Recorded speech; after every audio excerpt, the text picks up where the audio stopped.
Hi everyone, and welcome to another episode of Joe Lish. Today we're going to make Moroccan skewered meatballs, or kefta.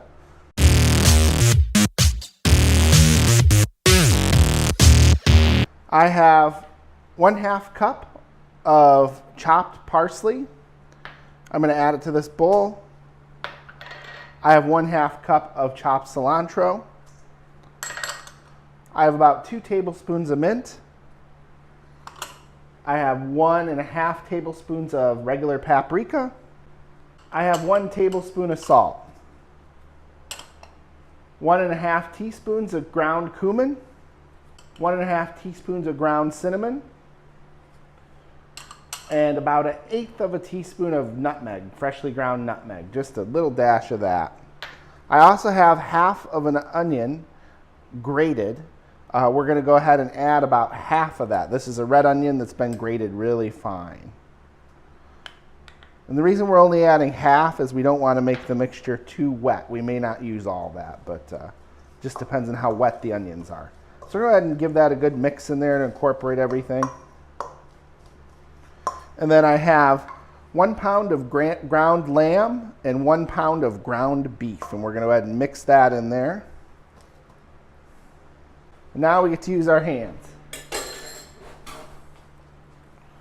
So we're just going to go ahead and mix this all in here until it's all nice and incorporated.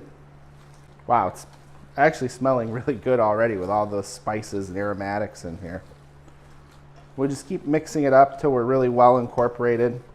In fact, I think I can put all that onion in here. I'm going to go ahead and put all the onion in.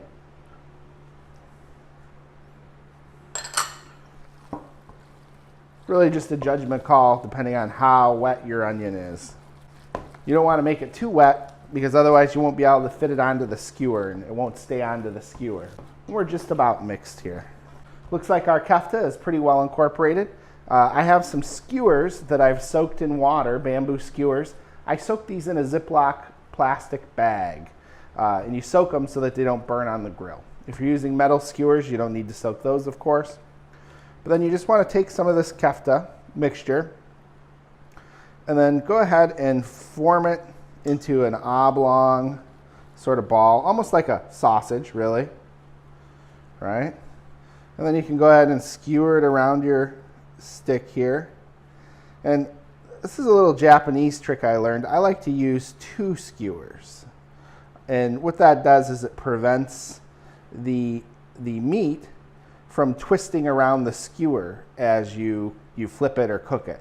So there we go, there's 1 kefta. And the best way to grill these, of course, is over a charcoal grill. But if you don't have that, you can go ahead and grill them over a gas grill. You can also fry them in a pan without the skewer if you want. It's entirely up to you. Lots of ways to cook a kefta. The traditional way is probably over the charcoal flame. All right, we're grilling the kefta. We're just going to cook them through to about 180 degrees internal temp. That's all there is to it. All right, everyone. Our kefta is fresh off the grill. Let's give it a try.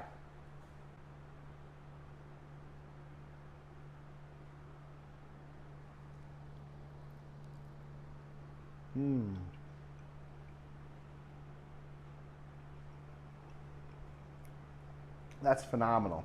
You're going to love that. Delicious. All right, everyone. Thanks so much for watching. Don't forget to mash the likes, subscribe to the links down below, and check out my blog, joelish.com, for a more detailed recipe. Thanks again, everyone.